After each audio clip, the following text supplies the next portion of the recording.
ಈ ಒಂದು floral pin ಇದ್ದರೆ ಸಾಕು, ಸ್ಯಾರಿ ಲುಕ್ಕೇ ಚೇಂಜ್ ಆಗುತ್ತೆ. ಸೊ ಈ ರೀತಿ ಸ್ಯಾರಿ ಪಲ್ಲುಗೆ ಸ್ಲೀವ್ಸ್ಗೂ ಅಟ್ಯಾಚ್ ಮಾಡ್ಕೋಬೋದು.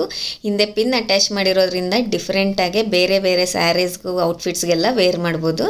ಸೊ ಅದಕ್ಕೆ ಈ ಥರ ಎಲ್ಲ ಕಟ್ ಮಾಡಿಕೊಂಡು ಒಂದು ಸೈಡಲ್ಲಿ ಈ ಥರ ಫ್ರಿಲ್ ಇಟ್ಕೊಂಡು ಸ್ಟಿಚ್ ಮಾಡಬೇಕಿರುತ್ತೆ. ಇನ್ನೊಂದು ಸೈಡು ಪೈಕೋ ಸ್ಟಿಚ್ ಮಾಡಿದ್ದೀನಿ.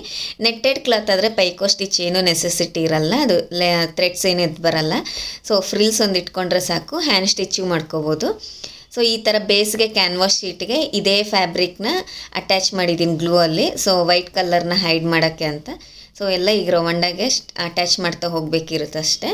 ಸೊ ಫ್ಲವರ್ ಸೈಜ್ ಎಷ್ಟು ಬೇಕಿರುತ್ತೋ ಅಷ್ಟು ಕ್ಯಾನ್ವಾಸ್ ಶೀಟ್ ಸರ್ಕಲ್ ಶೇಪಲ್ಲಿ ಕಟ್ ಮಾಡ್ಕೋಬೇಕಿರುತ್ತೆ. ಸೊ ಬ್ಯಾಕ್ ಸೈಡ್ಗೆ ಈ ಥರ ಸ್ಟೈನ್ಲೆಸ್ ಸ್ಟೀಲ್ ಪಿನ್ಸ್ ಬರುತ್ತೆ. ಸೊ ಅದನ್ನು ಆರ್ಟ್ ಗ್ಲೂ ಅಲ್ಲಿ ಅಟ್ಯಾಚ್ ಮಾಡ್ಬೋದು, ಇಲ್ಲ ಸ್ಟಿಚ್ ಆದರೂ ಮಾಡ್ಕೋಬೋದು. ಇಲ್ಲಿ ಸ್ಲೀವ್ಸ್ಗೆ ಏನು ಫ್ಯಾಬ್ರಿಕ್ ಯೂಸ್ ಮಾಡಿದ್ದೀನೋ ಅದರಿಂದನೇ ಬಟನ್ಸ್ನ ಕಸ್ಟಮೈಸ್ಡ್ ಮಾಡಿಸ್ಕೊಂಡಿದ್ದೀನಿ. ಸೊ ಅದರದ್ದೇ ಒಂದು ಬಟನ್ನು ಫ್ಲವರ್ ಮಿಡ್ಲಲ್ಲಿ ಅಟ್ಯಾಚ್ ಮಾಡ್ತಿದ್ದೀನಿ. ಸೊ ಇದನ್ನು ಬ್ಲೌಸ್ ಬ್ಯಾಕ್ ಪಾರ್ಟ್ಗೂ ನಾವು ವೇರ್ ಮಾಡ್ಬೋದು. ಈ ಥರ ಇನ್ನಷ್ಟು ಕ್ರಿಯೇಟಿವ್ ವೀಡಿಯೋಸ್ ಬೇಕು ಅಂದರೆ ಈ ಪೇಜ್ನ ಫಾಲೋ ಮಾಡ್ಕೊಳ್ಳಿ. ಹಾಗೆ ವಿಡಿಯೋನ ಲೈಕ್ ಮಾಡಿ, ಶೇರ್ ಮಾಡಿ. Thank you.